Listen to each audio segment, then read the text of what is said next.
Mas antes da gente entrar no assunto, eu queria ler um versículo com os irmãos que está em Isaías 57, verso 2. Diz assim: aqueles que praticam a justiça usufruirão da paz, encontrarão pleno descanso na morte.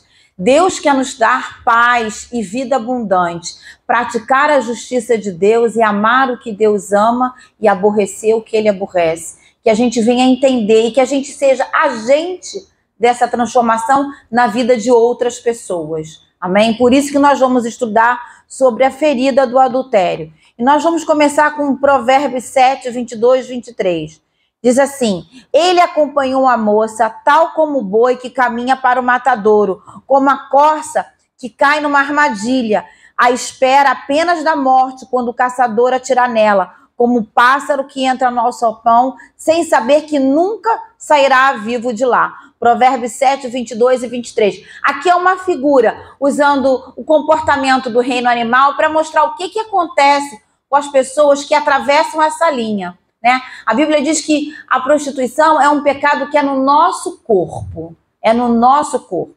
Existem pecados, irmãos, que encurtam a nossa vida. E o adultério é um deles, né? Aí nós vamos abrir lá, não está na apostila, mas eu queria ler com vocês Provérbios 6. Sim. Provérbios 6, 32, 33. Diz assim: mas o homem que comete adultério não tem juízo. Qualquer pessoa que assim procede, a si mesmo se destrói. Sofrerá ferimentos e vergonha, e a sua humilhação jamais se apagará. O que está dizendo aqui? Aquele que comete não tem juízo, não tem entendimento. Vai agir no afã da vontade da carne. Então, o que ele vai acontecer com ele? Ela se destrói. O adultério, ela destrói o adultério. Seja do homem ou da mulher, destrói a nossa vida, destrói os relacionamentos, afeta as nossas finanças e é um caminho de morte. Ele vai dizer, sofrerá ferimentos e vergonha, a nossa carne vai ser ferida com enfermidade, com doenças psicossomáticas e por aí vai. E a sua humilhação jamais se apagará. Deus perdoa o nosso pecado, mas a consequência do pecado a gente tem que aprender a lidar com ela. Aí que entra a correção de Deus. A gente amar a correção do Senhor para que Deus nos coloque de novo no caminho de santidade.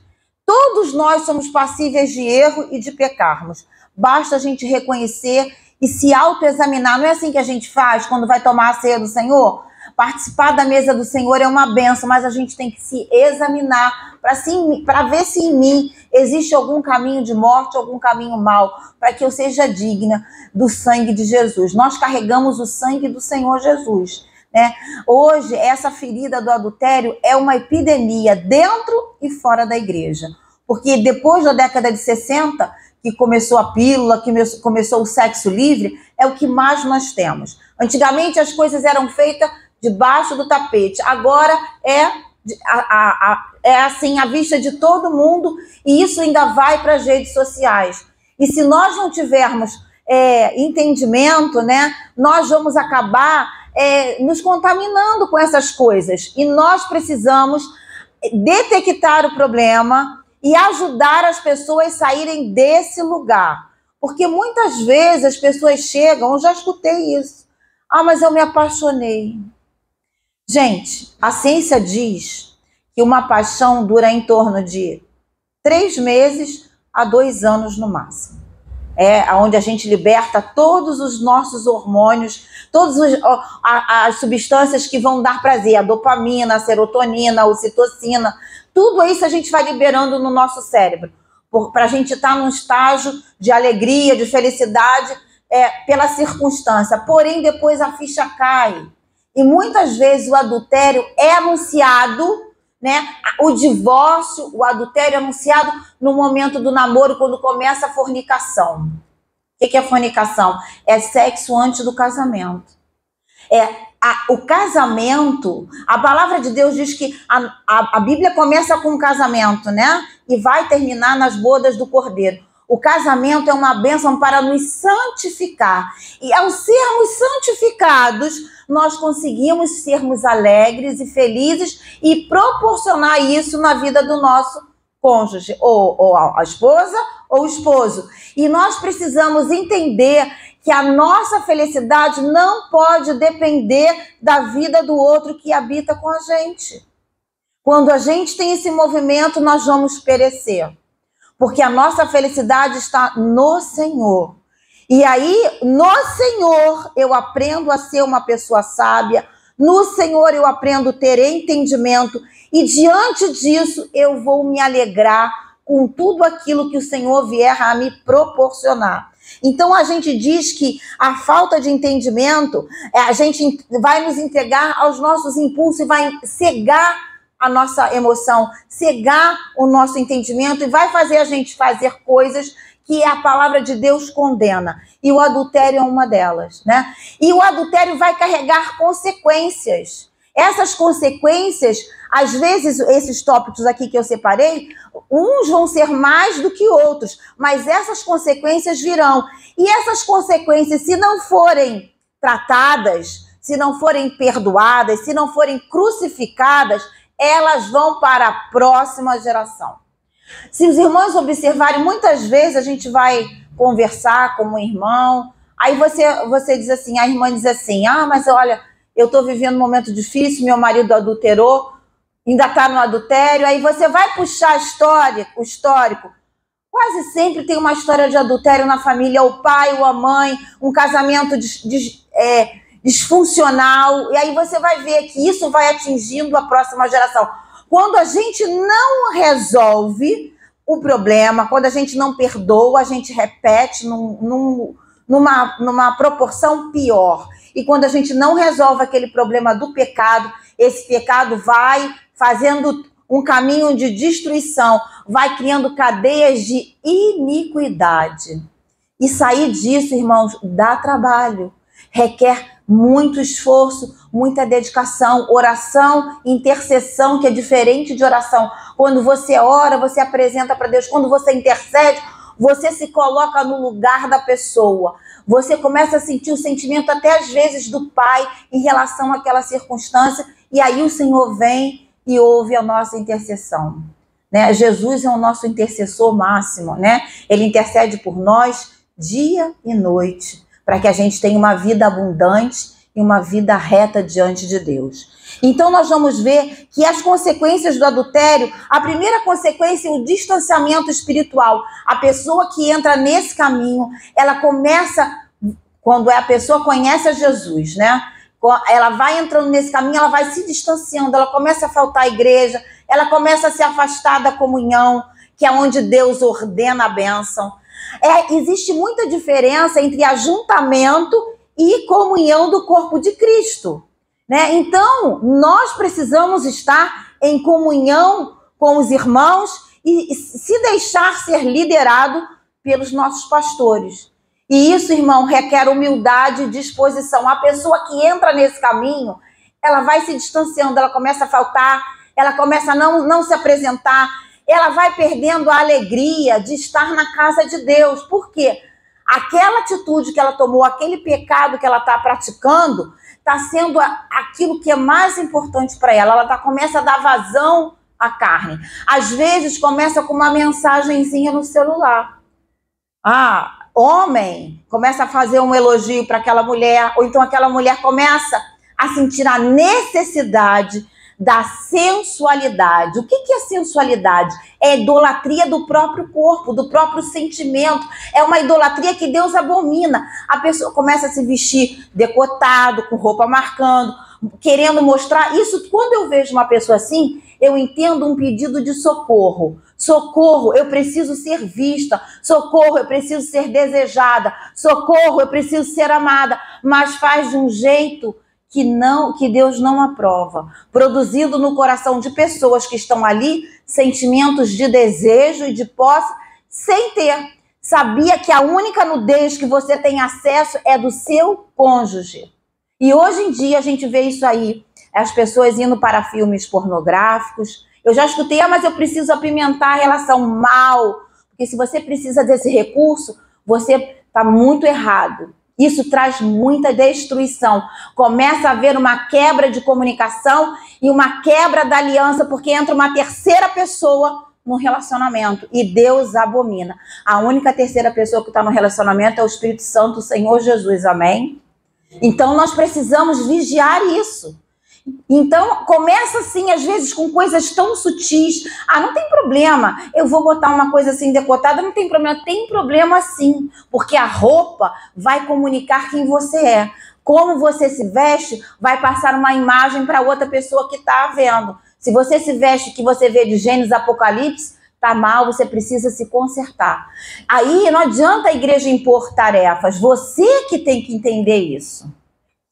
Você precisa entender que você não pode produzir no outro, nem o homem, nem a mulher. A pastora aqui fez uma pregação, pena que não foi gravada. E outro dia eu estava vendo uma reportagem, as roupas masculinas estão todas sendo cortadas com corte feminino, a calça super justa, a pessoa sai, sei lá, parece até que tá difícil de comprar roupa. Outro dia eu fui comprar uma calça pro meu marido, o manequim dele, quando chegou em casa, parecia que dava 2 Mários. Eu não prestei muita atenção, não abri assim, peguei e vi pelo número. A calça deu em mim. Eu falei, gente, o que é isso? A calça deu em mim. E ficou melhor do que se tivesse comprado uma calça feminina. Ou seja, a gente tem que ter cuidado em tudo aquilo que a gente fizer. Então começa a ver esse distanciamento. 1 Tessalonicenses 5,19. Não extinguais o Espírito. Com isso a pessoa vai apagando a chama do Espírito Santo, vai se distanciando de Deus e vai ficando cada vez mais longe. E vai sendo dominada pelo pecado. A Bíblia diz que os nascidos de novo, nós que nascemos de novo, o pecado não terá domínio sobre a minha vida. Eu recebo o poder do alto para resistir e permanecer até que o Senhor venha. Eu recebo poder para não pecar. Amém? E esse poder tem que ser atuante na minha vida. E quando eu peco, o sinal vermelho acende e eu preciso ir para a cruz, eu preciso reconhecer e eu preciso retomar o caminho da verdade. Amém? Começa a produzir uma desordem no casamento. Que desordem? Ciúmes doentio, medo de perder, falta de confiança, muitas vezes se torna crônico. A pessoa começa a ter ciúmes de tudo. Tem ciúmes com quem fala, às vezes nem é com outro sexo oposto, tem ciúmes até da família. Isso é muito mal. Eu já vi pessoas que têm ciúme do marido com a mãe, do marido com os filhos, do marido com os irmãos, que é tudo para si. E aí começam muitos conflitos, muitas contendas, muitas divisões, porque quando a gente casa com o histórico da pessoa. Se você está no segundo casamento, você casou com a família que a pessoa já tinha. Você não foi enganado. Você casa com a mãe, com o pai, e você tem que pedir sabedoria de Deus para lidar com essas diferenças. E muitas vezes o pai ou a família do seu esposo ou da sua esposa não tem Jesus ainda. Eu já escutei assim, mas eu não vou lá, porque aquela casa ali é toda doida e ninguém tem Jesus. É errado, Deus chamou a gente para ser reconciliador, estar no meio e pregar a palavra e ser uma carta aberta e trazer salvação aonde não há salvação. Como é que você se sente tão santo assim que não pode ir nesses lugares? Claro que tem horas que Deus vai dizer para você assim, não é sábio você ir nesse momento, mas para isso a gente precisa orar. Agora, fechar o nosso coração e dizer que nunca mais eu vou pisar lá, que nunca mais eu vou lá. Eu já escutei assim, mas a mãe dele é da macumba e não sei o quê. Gente, um dia nós estávamos perdidos e o Senhor nos encontrou. Amém? E nós temos que ter amor e misericórdia, porque a graça de Deus é maior do que tudo isso. Se eu tiver com a minha vida em santidade, a minha vida por si só vai falar. Uma vez eu tive uma experiência que nunca mais eu vou me esquecer. Eu tinha uma amiga do meu trabalho que ela era espírita.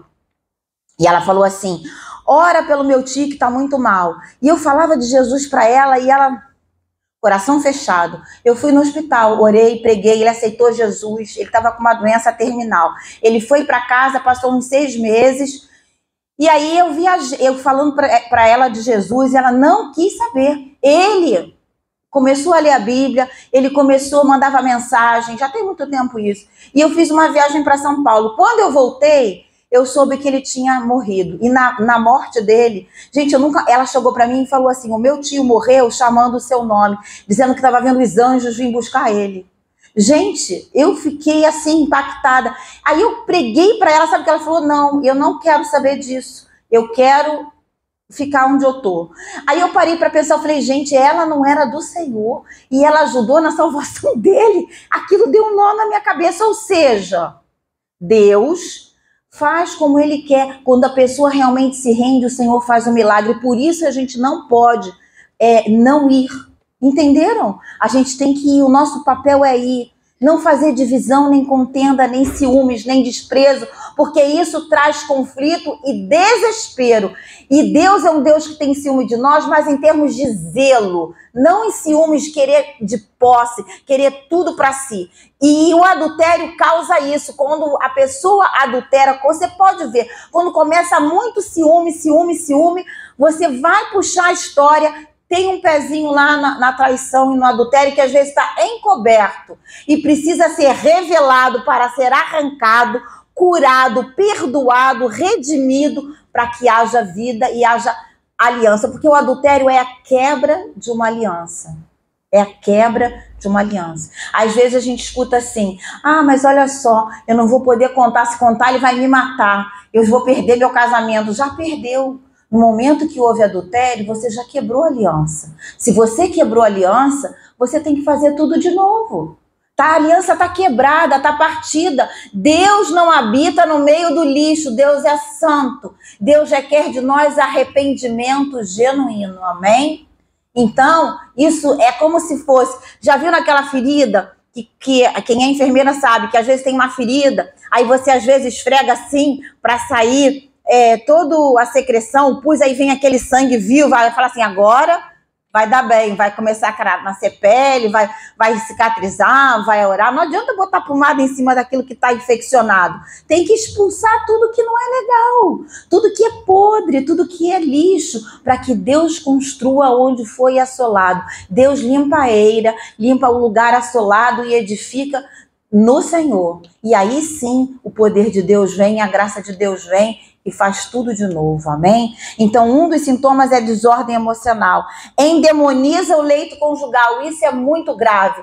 Eu já vi pessoas que quando estão casadas sabem que a traição ou da mulher ou do homem permanecem mantendo o relacionamento com essa pessoa com a desculpa que Deus abomina o divórcio. Deus abomina o divórcio e o repúdio. Depois nós vamos fazer um estudo sobre isso. A diferença de divórcio e de repúdio. Nós vamos ver que ao você admitir uma terceira pessoa no seu leito conjugal, você tem um leito com mácula, você tem um leito contaminado. E aqueles espíritos ali do adultério, né, eles vão fazendo uma transferência de um corpo para outro e você vai ver enfermidades, perturbações psicológicas, depressão, tudo que você possa imaginar.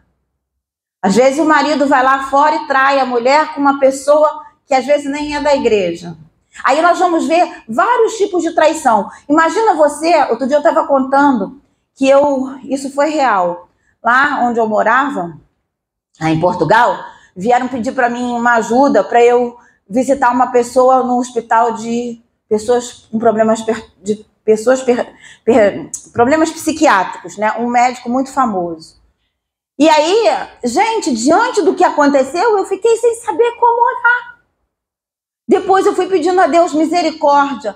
Pensa numa pessoa que dizia assim, minha mulher e minha mãe se dão muito bem. Um dia ele voltou para casa e pegou no flagrante o quê? A mulher com a mãe na cama dele. Que traição violenta. Existem vários tipos de traição, nós vamos ver isso aqui. Então nós vamos ver que endemoniza o leito conjugal.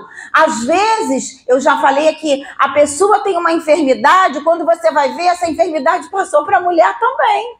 Por quê? Porque o marido foi lá fora, traiu a mulher, se prostituiu, né? Teve acesso à nudez de outra pessoa. Às vezes não foi com pessoa, foi com pornografia. A pornografia interrompe o sexo no casamento. A pornografia quebra a aliança. As pessoas dizem assim, mas eu vou ver um filmezinho assim, não tem problema. Tem, porque a única nudez que você tem que ter acesso é a nudez do seu marido e da sua esposa. Se você está tendo acesso a outra nudez, você precisa colocar isso diante do Senhor e pedir perdão. Amém, irmãos? Isso é muito sério. Isso traz consequências para o nosso corpo. Enferma o nosso corpo. Enferma a nossa carne.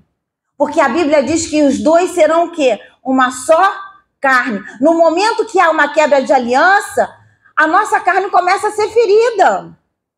Começa a ser ferida, sim, com enfermidade. E quando há separação, há o quê? A nossa carne é rasgada. Porque imagine, se você colar essa folha aqui nessa, com bastante cola, se eu quiser assim tirar, o que vai acontecer com a folha? As duas vão sair intactas? Claro que não. Todas vão sair o quê? Feridas e sem a forma original. É isso que acontece no adultério, é isso que acontece no divórcio. Nós vamos ver isso aqui. Então, irmãos, se nós somos uma só carne, vamos honrar isso. O nosso leito tem que ser sem mácula.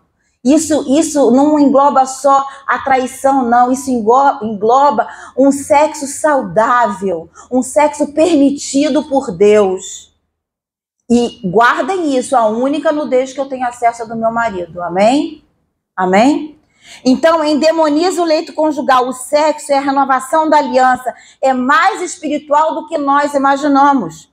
1 Pedro 3,7. Igualmente vós, maridos, coabitai com ela com entendimento, dando honra à mulher como vaso mais fraco, como sendo vós os seus co-herdeiros da graça da vida, para que não seja impedida as vossas orações. Coabitai com entendimento. Tudo que você tem que fazer é com entendimento. Entendimento é o entendimento emocional, é o entendimento financeiro, é o entendimento psicológico, o entendimento sexual também.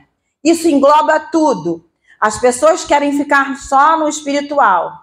O espiritual não adianta a pessoa fazer jejum, dar o dízimo, não faltar à igreja, se dentro dessa área ela está deficitária e está pecando. Deus não recebe nada disso, porque Deus não quer a gente pela metade, Deus quer a gente por inteiro. Ou você está desse lado, ou você está desse lado. Pela metade você está morno, Deus está a ponto de te vomitar. Então a gente tem que ter essa consciência. É uma palavra dura, mas é necessário.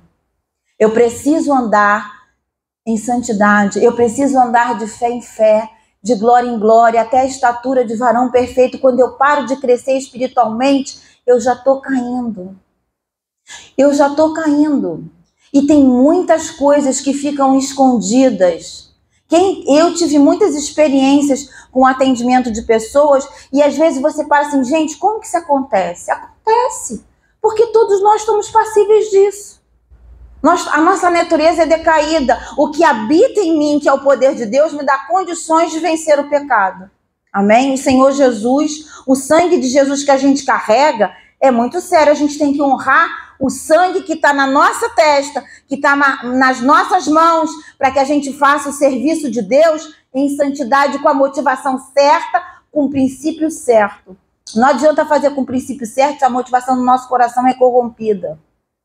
Nós temos que ter isso alinhado para que o sim e o amém de Deus aconteça na nossa vida. Então, endemoniza o leito conjugal. Muitas pessoas dizem assim, eu não vou me separar de fulano, eu não vou deixar de fulano, porque Deus abomina o divórcio, Deus abomina o repúdio. E repúdio é violência, repúdio é você tratar mal, repúdio é você colocar o seu cônjuge em risco de vida, repúdio é você não honrar com as suas finanças. Tudo isso é repúdio, é você trair, porque a traição nunca vem de longe, ela vem de quem você tem intimidade. A traição vem de quem você tem intimidade. Quando você não tem intimidade, você foi, de repente, enganada. Mas traída, não. Não confunda engano com traição. Traição acontece quando você tem intimidade. Deus jamais nos trai. Judas traiu Jesus, andava com ele, teve oportunidade, escolheu o caminho de morte. Né? Nós temos no Antigo Testamento, eu vou falar isso depois, Aitofel, que era avô de Betseba, que era o conselheiro de Davi. A Bíblia diz, palavra de Aitofel, palavra de Deus, ele traiu Davi. Tem um salmo que ele fala, aquele que comia, levantou o seu calcanhar contra mim e me traiu. O que ele fez? Foi lá e se enforcou e se matou. É um arquétipo do que viria a acontecer. Então, quando a traição, ela carrega um peso muito grande, que a gente seja agente de reconciliação. Porque Deus nos chamou para reconciliar, para amar, para reconciliar o mundo com Cristo, para sermos agentes de salvação. É a unção messiânica que está lá em Isaías 61, que vamos abrir vista aos cegos, a unção que vai despedaçar o jugo, vamos curar os paralíticos, coxos. Isso no mundo natural, no mundo emocional e no mundo espiritual. Nós somos esses agentes e precisamos agir dessa forma. Por isso que a gente tem que ter cuidado. E quando a gente vai conviver com pessoas que estão com esse movimento, porque vai chegar perto de você, gente, assim. Você já sabe que aquilo dali precisa ser redimido na cruz, precisa ser confessado. Porque uma coisa é você saber que você pecou, outra coisa é você confessar outro pecado, outra coisa é você se arrepender. Não adianta você saber que você pecou, não confessar, guardar. Tudo aquilo que está oculto em trevas está sob o domínio do diabo, porque Deus é luz. Deus é luz. Andamos na verdade. Se andarmos na verdade, o sangue de Jesus nos purifica de todo pecado. Como é que o sangue vai purificar se eu não ando na verdade? A verdade é Cristo. Eu preciso andar na verdade. Então eu trago à luz a verdade, aquilo que está oculto, que eu fiz de errado, para que seja redimido, crucificado, perdoado e consertado. É diferente de você saber que pecou, você confessar, eu pequei, mas você não arrependeu, não mudou a rota. Não tem como Deus perdoar. Você está com aquela mancha. Você está com aquela mancha. E precisa ser arrancado isso da sua vida, amém? Então, nós vamos ver, se os homens não coabitam com as suas esposas, com entendimento, como que as orações deles vão ser ouvidas? Fica tudo, não passa do teto. Por isso que muitas vezes as orações não são escutadas pelo Senhor. Porque trata mal, trata com rispidez, trata com arrogância, trata com soberba, diminui a mulher, acha que a mulher não é nada. Olha, irmãos, o homem só é completo quando ele tem uma esposa e uma mulher do lado dele. Ele vai conseguir ser o homem que Deus fez ele para ser quando ele tiver uma mulher. Sabia disso? A mulher, já parou para pensar nisso? Nosso papel como é lindo? A mulher às vezes consegue ficar viúva e viver sem homem, mas o homem sem uma mulher é um desastre total. É ou não é? É sim. O homem quando está sozinho fica às vezes desorientado. A mulher vai dando o quê? A direção vai sendo a conselheira, a ajudadora, a mulher preparada para a guerra, a mulher que vai ajudar a fazer, a mulher que vai dar conselho, aquela pessoa idônea, virtuosa, que vai trabalhar, que vai organizar, que vai nutrir. A mulher é o termômetro do lar. Quando ela está estressada, está todo mundo estressado. Quando ela está alegre, está todo mundo alegre. Por isso que a gente tem que ter essa posição de felicidade, de alegria no Senhor, para que o nosso marido seja uma bênção, né? Tem aí um ditado no mundo, quando a gente vê um grande homem, por trás dele tem uma grande mulher. É uma grande verdade. É uma grande verdade, né? Quantas vezes eu já vi depoimento de homens assim, com proeminência, que vai dizer, olha, eu devo tudo a ela, se ela não tivesse ela, como é que seria? Porque ela que vai incentivar, ela que vai ser o apoio, ela que vai aconselhar, ela que vai muitas vezes ver o perigo na frente do marido. E o marido que não escuta a sua mulher está muito mal, está muito soberbo, está precisando se render ao Senhor. Não aceitar tudo, a gente tem que discordar, porque aí Deus vai fazendo movimento. Eu já vi pessoas que nunca, ainda chamam, você é uma burra, você não sabe nada. Já vi isso. Quando você faz isso, você não está honrando a aliança do casamento, a aliança que Deus colocou entre você e o seu cônjuge. Isso é muito mal. Isso é repúdio, sabia? E Deus abomina o repúdio. Isso é uma forma de repudiar. Deus protege sexualmente a vida dos filhos. Isso é muito grave. Quando entra o adultério, você vai ver. Pode pesquisar. Quando você vai atender pessoas que foram abusadas na infância, ou pessoas que estão com a crise de identidade, não sabe se é homem ou se é mulher, pode ser tudo. Hoje a pessoa quer ser dálmata, vai ser dálmata. Hoje a pessoa se sente um cachorro, bota não sei o que lá, bota roupa, anda de quatro, tem essas coisas doidas, né? Coração de animal, coração brutal, né? Parece que fica com o coração contaminado endurecido pelo pecado e não tem entendimento de nada. O entendimento, sabe o quê? Instinto de animal. Então a pessoa, você vai ver, pode buscar, tem uma história de adultério na família, ou o pai adulterou, ou a mãe adulterou, ou os dois adulteraram também, aí a criança fica desprotegida. A sexualidade do menino ou da menina é marcada pela proteção do pai, é o pai que vai dar esse norte. E muitas vezes, se você olhar, você conversa com qualquer pessoa na prática homossexual, você vai ver, tem uma história de abandono familiar, ou paterna ou materna. A criança não construiu a sua identidade na primeira infância. E aí ela fica desprotegida. Desprotege. A nossa santidade protege a próxima geração. Não foi assim? Por amor de Davi, Deus não destruiu Salomão completamente. Por amor à nossa vida, Deus abençoou até 1000 gerações. Já pensou quão grande é a nossa responsabilidade em função dos nossos filhos? Irmãos, vamos andar em santidade para que a próxima geração seja abençoada pela minha vida e pela sua vida.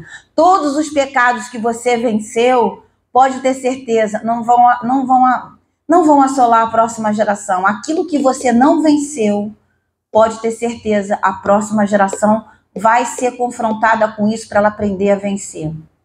E é melhor a gente vencer todos, principalmente o pecado da imoralidade. Esse é que mais destrói.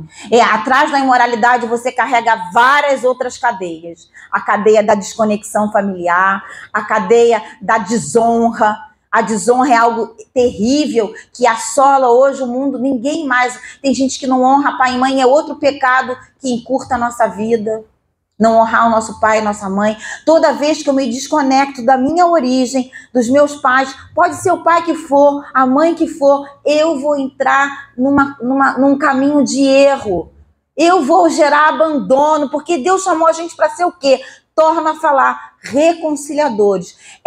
Mas você não sabe o pai que eu tive e a mãe que eu tive. Olha, se Deus permitiu alguma coisa, Ele quer fazer com que você seja usada. Tem mais ou menos um mês, eu faço parte de um grupo, né? E eu escutei a história de uma moça. Naquele dia eu fui muito abençoada. Eu me senti que eu preciso me converter de novo. Imagine uma pessoa que está fora do seu país, está na fronteira da Espanha, perto de Marrocos. Ela disse que onde ela está para Marrocos é rapidinho, acho que é 1 hora.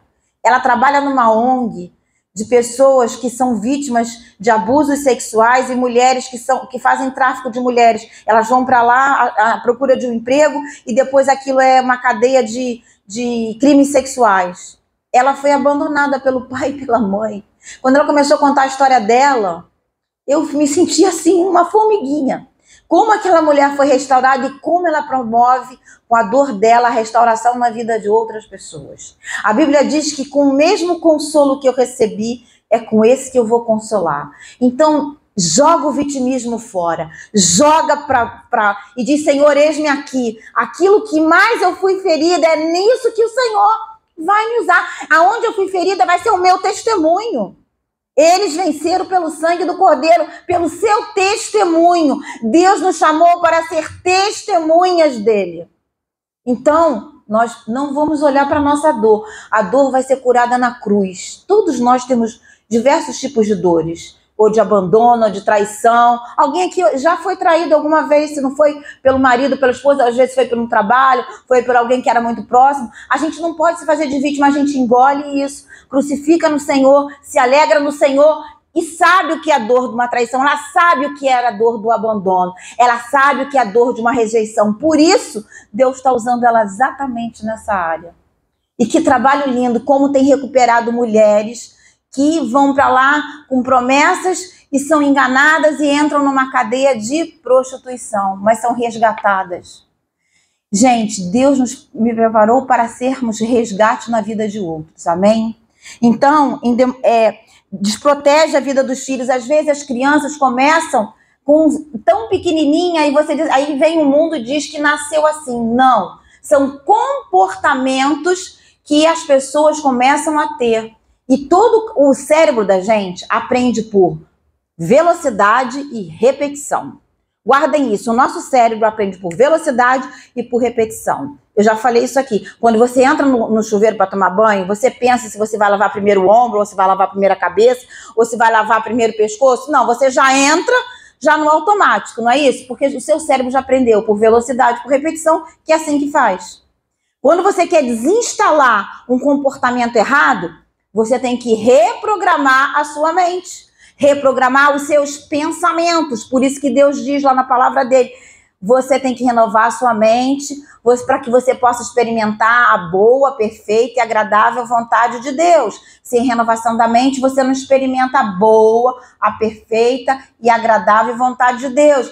Por isso que diz que Deus tem pensamentos a nosso respeito bons, a gente tem que mudar os nossos pensamentos. Mudando o pensamento, muda o sentimento. Mudando o sentimento, muda o comportamento. Então, essas crianças, elas começam com comportamentos repetitivos e vão aprendendo aquilo, vão se acostumando com aquilo, vão se acostumando com essa coisa de ser efeminado ou a menina masculinizada. E a gente vai vendo essas distorções crescendo dia após dia. Porque lá atrás, onde começou isso, a gente tem que atacar onde começou.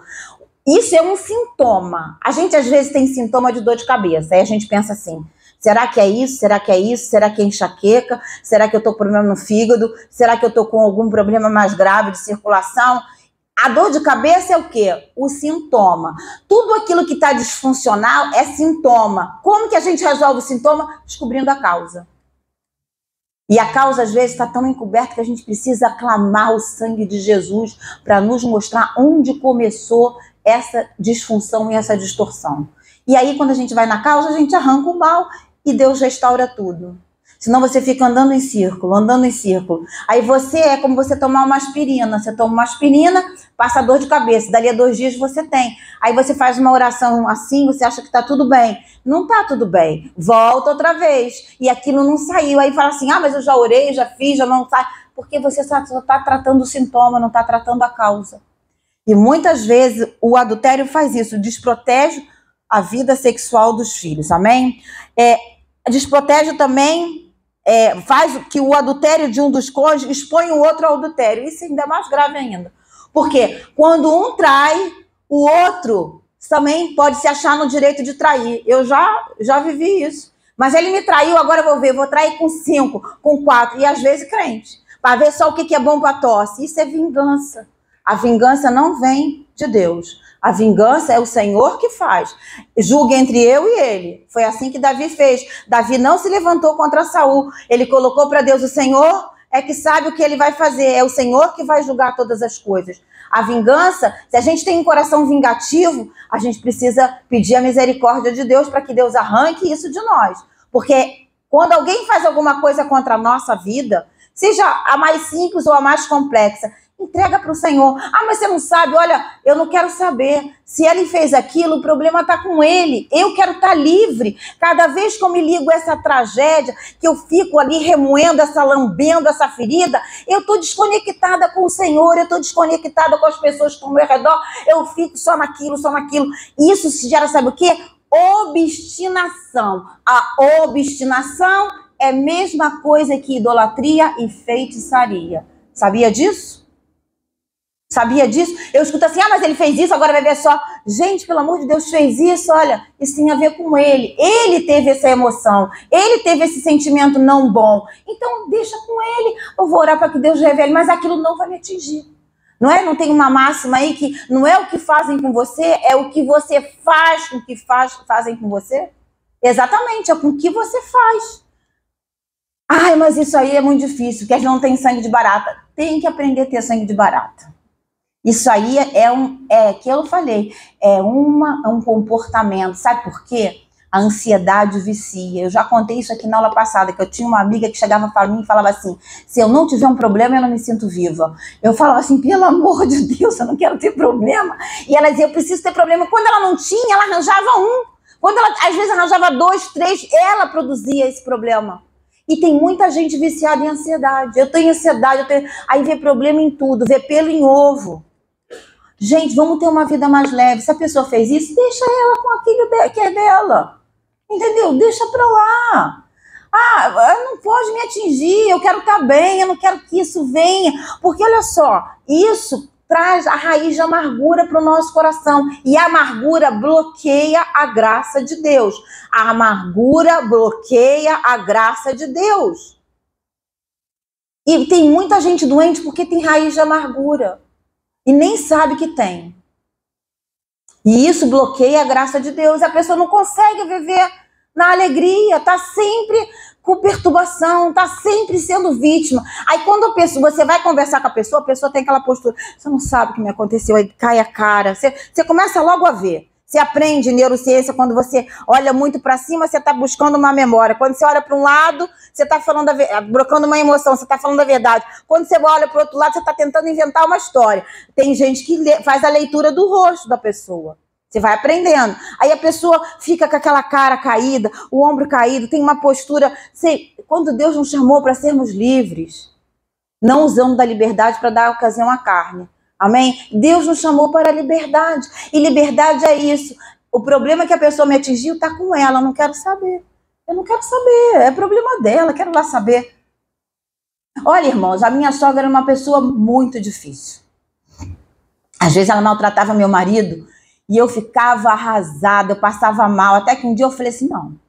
Ela precisa de ajuda, ela tem problemas. Eu não vou entrar nesse jogo dela. Parei de passar mal.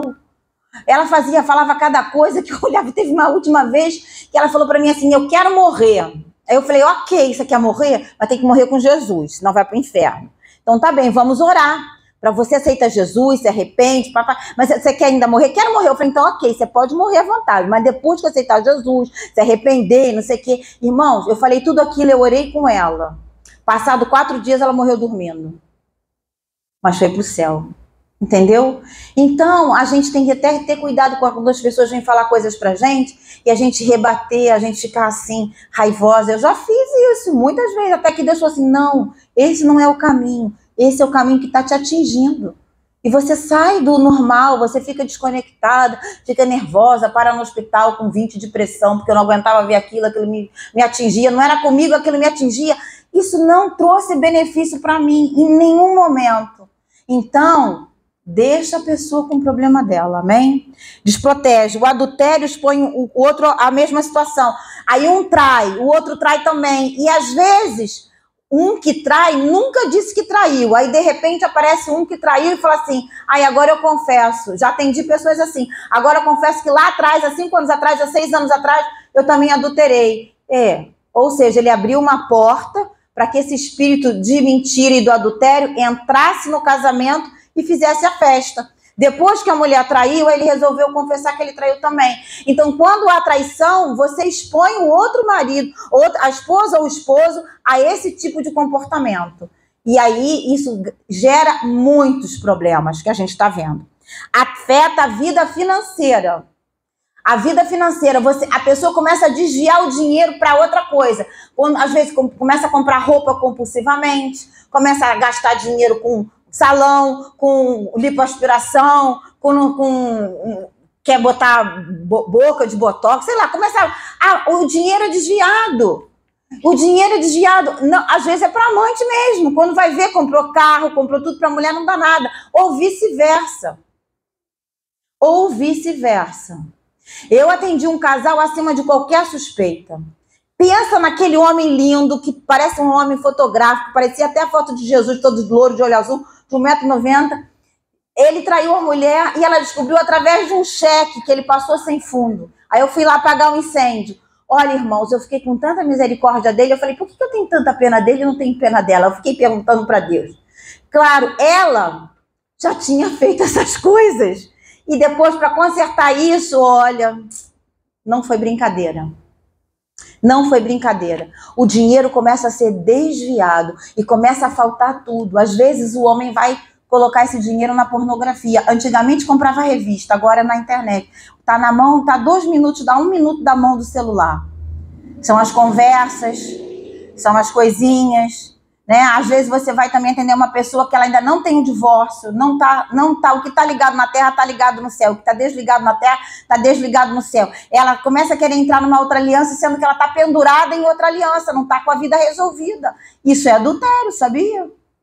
E tá assim, ó. Ah, mas eu já estou separada. Não tá, não. A aliança foi quebrada, mas ainda não foi dissolvida completamente. A carta de divórcio é uma norma, mas nem sempre uma norma é aquilo que Deus quer. Por exemplo, no nosso país não tem a lei do aborto, a não ser que a pessoa seja violada. Mas em países aí, não sei se foi na Argentina ou na França, que acenderam luzes comemorando a lei do aborto. É lei? Então, se é lei, eu posso usar, só que Deus abomina isso. Entenderam a diferença? Então, a vida financeira vai sendo afetada. E o homem adúltero, você pode ter certeza, eu já vi, no final da vida dele, ele fica sem nada, perde tudo. Se ele não se arrepender, se ele não redimir isso, ele vai ficando pobre, vai ficando sem nada e morre totalmente amíngua. A sua humilhação jamais se apagará. Davi adulterou, a gente fala até hoje do que ele fez. É muito sério o adultério. O adultério implica no princípio ativo do escândalo e da decepção. Há escândalos. A Bíblia diz que era melhor, quando a pessoa tem Jesus, que o escândalo não viesse, mas que viria. Que era melhor tu colocar uma corda no pescoço e se jogar. Isso é o suicídio. A pessoa acaba se suicidando.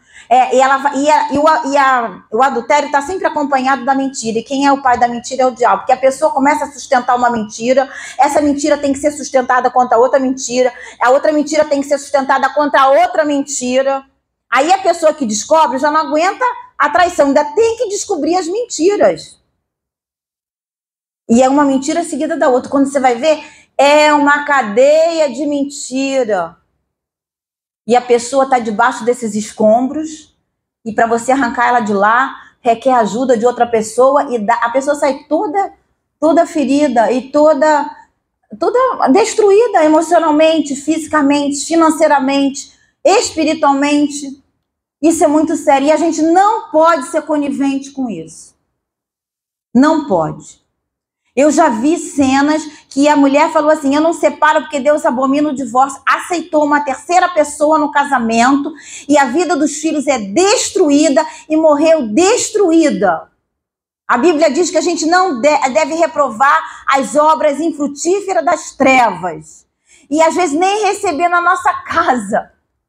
As pessoas esquecem desse versículo. A gente não pode ser conivente com o pecado. Amar o pecador e abominar o pecado. Amar o pecador. Tem misericórdia daquela pessoa que foi. Hoje a gente vê às vezes pastores caindo, parece que a pessoa bota no jornal, bota na internet, fala bem feito, olha como é que ele fez, ele não tem isso, mas você não sabe a história. Você não sabe o que levou ele a fazer isso, porque você tá acusando e tá botando isso pra frente. Você ora e você ajuda a pessoa a sair desse lugar. Você ajuda essa pessoa. Lembra quando aconteceu, eu já falei isso aqui, quando aquele homem veio falar para Davi, olha, essa mulher morta, aqui tá a coroa dele. O que Davi falou assim? O quê? Você se alega por um valente que caiu em Israel, matou a pessoa.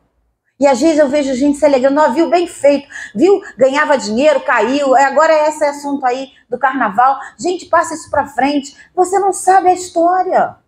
Para de querer julgar quando você não sabe a história. Seja misericordioso, você já sabe a história, a consequência do adultério. Mas você não sabe o que levou a pessoa a fazer isso. Então vamos ser misericordiosos e vamos tentar tirar essa pessoa desse lugar. Desse lugar, porque também poderia ser você. Isso não está longe de nós, irmãos. Amém? Então faz isso. Então vamos ver que tudo que você... Lucas 12, 13. Tudo que foi dito no escuro será ouvido na claridade. O que se cochichou dentro de casa será anunciado do telhado para que todos ouçam. Ninguém ganha uma guerra contra a verdade. Né? Se o crente ora, se a pessoa que está sendo traída ora, você pode ter certeza que aquilo virá tudo na sua mão, sem o seu esforço, porque Deus ama a verdade. E quando você souber a verdade, você tem que se posicionar na verdade e contra a mentira. Muitas vezes eu vejo que Deus não mostra a verdade porque a pessoa prefere ficar na mentira. A pessoa prefere aquela acomodação de não tomar atitude e bota a culpa em Deus, bota na conta de Deus. Ah, mas eu não vou separar porque Jesus é contra o divórcio e não sei o quê, e aceita uma terceira pessoa na cama. Às vezes 4. Às vezes 5. Sim, porque tem gente que vai traindo com a torcida do Flamengo inteira. E aí as pessoas falam assim pra mim, ah, mas olha só, é assim, a pessoa não se envolveu emocionalmente, deixa a pessoa ir lá. Gente, deixa a pessoa ir lá, você vai ver o que vai acontecer com a sua vida. Vai ficar destruída, porque está sendo conivente, não deixa a pessoa ir lá. Deus é um Deus de ciúmes com zelo. Deus tem zelo pela minha vida e pela sua vida. E a gente tem que ter esse zelo por nós mesmos. Se eu não me amo, a Bíblia diz o quê? Amará o Senhor teu Deus com todo o teu coração, com todo o entendimento, com toda a tua alma. E amarás ao próximo como a ti mesmo. Se você não se ama, não tem como amar o próximo. Não me venha dizer que você ama o próximo, porque se você não se ama, não tem. O que é se amar? É se posicionar, é amar a Deus, é cuidar de você, da sua saúde, da sua aparência, das suas emoções. Isso é se amar, é cuidado, autocuidado. Quando você começa a ter isso, você não está amando a si mesmo. E não pode amar o outro. É simples assim. E tá assim de gente, ó, que não ama a si mesmo, que não cuida da saúde, aí bota a desculpa, ah, Deus sabe, mas é você que escolheu. Tudo a escolha sua terá consequência, ou boa ou má. Você escolhe, você decide e você arca com as suas consequências. Amém? Então, nós vamos ver lá no livro de Oséias que diz assim, ó, venham, Oséias capítulo 6. Esse livro é um livro muito maravilhoso. Quando eu der aqui estudo sobre o divórcio, a gente vai usar muito esse livro. Venham, voltemos para o Senhor. Ele nos despedaçou, mas nos trará cura. Ele nos feriu, mas sarará nossas feridas. Depois de 2 dias, ele nos dará vida novamente. Ao 3º dia, ele nos restaurará para que vivamos em sua presença. Conheçamos o Senhor, esforcemo-nos para conhecê-lo. Precisa conhecer o Senhor, o caráter de Cristo, o caráter de Deus. Deus está acima de todas as coisas. Ele é o grande eu sou, o que não tem princípio nem fim. Ele está acima do tempo.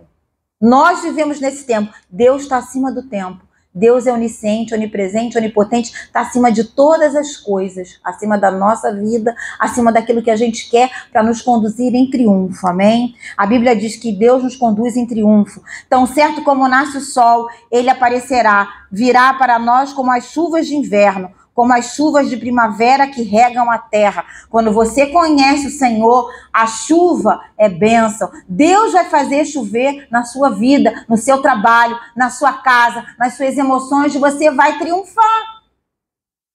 Tem um corinho muito antigo que diz assim, graças a Deus que em triunfo sempre nos conduz, graças a Deus que em triunfo sempre nos conduz. Deus vai nos conduzir em triunfo quando eu me deixo ser conduzida. Agora, quando eu pego e eu me conduzo, aí pode dar ruim, porque eu vou por aqui, depois vou por ali, depois vou por aqui. Quando Deus fala assim, ó, tem uma frase aí que diz assim, que o maior fracasso é ter sucesso naquilo que Deus não aprova. Tem muita gente tendo sucesso naquilo que Deus não aprova, só que lá na frente vai bater. Aí depois é como um castelo que foi feito na areia, vai desmoronar tudo. Aí a pessoa diz assim, mas eu achava que eu estava fazendo bem. Aí quando você vai ver os princípios e a motivação, é tudo fora da palavra de Deus. E não vai dar certo. Então, vamos conhecer o Senhor. Que possa fazer com você, Efraim? Que possa fazer com você, Judá? Seu amor é como a neblina da manhã, como o primeiro orvalho que logo evapora. Deus está perguntando para nós, o que Ele pode fazer conosco? O nosso amor é assim, que é bom quando está tudo bem, ou então é um amor volátil, né? Um amor que quando me convém eu amo, quando não me convém eu não amo. Quando me convém, eu amo. O amor de Deus é incondicional. E Deus quer trabalhar esse amor na nossa vida. Incondicional nas nossas relações familiares, nas nossas relações trabalhistas e nas nossas relações dentro da casa do Senhor, principalmente. Amém? Não podemos nos alegrar quando um valente cai. Isso é filisteu. Nós somos do reino de Deus. Amém? Por isso eu os despedacei por meio dos meus profetas e os matei com a palavra da minha boca. Os meus juízos reluziram como relâmpago sobre vocês, pois desejo misericórdia e não sacrifícios, conhecimento de Deus em vez de holocausto. Ou seja, o que Deus quer? Misericórdia, não sacrifício. Não adianta ser religioso, você precisa ter uma vida com Deus. Não adianta fazer jejum se você oferece para Deus a metade do que você tem. a metade do seu tempo, a metade do seu conhecimento, você não busca o Senhor. Deus quer nos restaurar por inteiro. E a gente não pode ser... tem que aprender a lidar com os juízos de Deus. Hoje a gente vê muito, vem para a tarde da bênção, a tarde da prosperidade, e Deus vai fazer isso, Deus vai fazer aquilo. É uma bênção a gente escutar essas palavras de ânimo, mas a gente tem que também aprender a lidar com a correção e o juízo de Deus, porque elas vão produzir frutos, vão produzir caminhos retos, vão produzir vida abundante. E eu quero viver uma vida abundante. Quantas coisas Deus já arrancou de mim que eu achava que não era, que era certo e não era. Uma vez, irmão, já há muito tempo atrás, né? Eu achava assim, tá tudo bem, eu tô tendo visão, revelação, Deus fala comigo, eu não tô fazendo nada de errado. E um dia o Senhor falou para mim assim, olha, lê lá em Gálatas, que dizia assim, ó insensato Gálatas, quem vos livrará da ira vindoura, que tendo começado o Espírito está na carne. Quando eu li esse versículo, eu me tremi toda. Eu falei, meu Deus, eu estou fazendo algo de errado. E eu comecei a falar, Senhor, me ajuda, me ajuda. E Deus começou a mostrar, você fez isso, você está fazendo isso, você precisa consertar isso. Eu paralisei. E aí, sabe o que aconteceu? Nunca mais, olha, foi uma experiência tremenda com Deus. Eu me consertei naquilo que estava errado. E aí... eu não tinha mais revelação, eu não tinha mais visão do céu, não tinha mais nada. Eu falei, mas agora que eu me consertei, não tem, como é que é isso? Aí Deus começou a ministrar, me ensinando como é que funciona o reino. Nem sempre a gente é usado, a gente é aprovado. A gente precisa ser usado e aprovado por Deus. Quando a gente não é aprovado, a gente repete a prova. Não é assim no mundo? Você repetiu matemática, tem que estudar para recuperação, repete a prova, aí vem uma luta seguida da outra para você aprender naquela área que você precisa ser provado e aprovado. Todas as nossas obras vão ser passadas pelo fogo e o que a palha vai queimar. Se deixa passar pelo fogo. A Bíblia diz que que o Senhor vai nos batizar com fogo, poder, e a gente quer poder, mas não quer santidade. Precisamos entrar nesse movimento. A ferida produzida pelo adultério fica internalizada, são necessárias exposição e intervenção divina.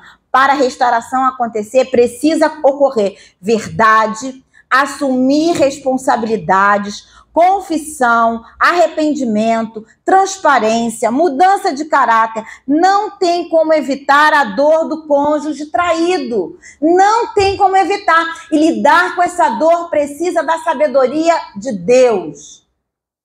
Você vai ter que esperar a outra pessoa digerir a dor da traição. A pessoa tem que perdoar quem traiu e com quem ela foi traída. É muita coisa. Tem gente que tem facilidade de falar, tem gente que tem dificuldade, e a gente tem que respeitar esse momento. E não dizia, eu já vi assim, mas é crente ou não é crente? É crente, mas a gente também tem emoção, a gente tem que respeitar e ajudar a pessoa a entrar nesse caminho de perdão, porque perdão não é um sentimento, perdão é um mandamento. E quando a gente não perdoa, a gente repete numa proporção pior. E se a gente não perdoa, a gente às vezes não é perdoado e a gente também não se sente perdoado.